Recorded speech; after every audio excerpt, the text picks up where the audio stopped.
আসসালামু আলাইকুম রহমতুল্লাহি ওয়া বারাকাতুহু। সম্মানিত প্রিয় বন্ধুগণ, আমি আপনাদের সামনে ইসলামের সর্বোত্তম দুইটি কাজ আপনাদের সামনে এখন শেয়ার করছি। বুখারী শরীফের প্রথম খণ্ড কিতাবুল ঈমানের ৬ষ্ঠ নম্বর পরিচ্ছেদ বাবু ইতআমুত তুআমি মিনাল ইসলাম। ইসলামের মধ্যে খাবার খাওয়ানো উত্তম কাজ। খাবার খাওয়ানো এই পরিচ্ছেদের ১২ নম্বর হাদিস। আন আব্দুল্লাহ ইবনে আমর রাদিয়াল্লাহু তাআলা আনহু আন্না রাজুলান সাআলান নবী সাল্লাল্লাহু আলাইহি ওয়াসাল্লাম আইয়ুল ইসলামে খায়রুন।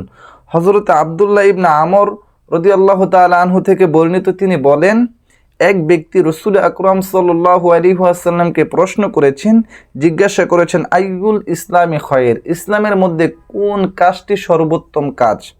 ক্বালা তুতআমুত তুআম ওয়া তাকরাউস সালাম আলা মান আরাফতা ওয়া মান লাম তারিফ। আল্লাহ রাসূল দুটি কথা উল্লেখ করেছেন।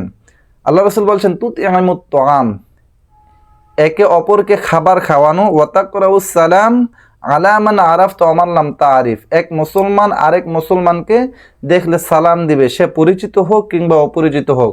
ইসলামের মধ্যে অন্য মানুষকে খাবার খাওয়ানো এবং সালাম দেওয়া, পরিচিত হোক অপরিচিত হোক সালাম দেওয়া, এই দুইটা কাজ হচ্ছে সর্বোত্তম কাজ, সর্বোত্তম আমল। এই দুইটা কাজ যেন আদায় করার, আমল করার তৌফিক আল্লাহ দান করেন। আমিন। আসসালামু আলাইকুম ওয়া রাহমাতুল্লাহি ওয়া বারাকাতুহু।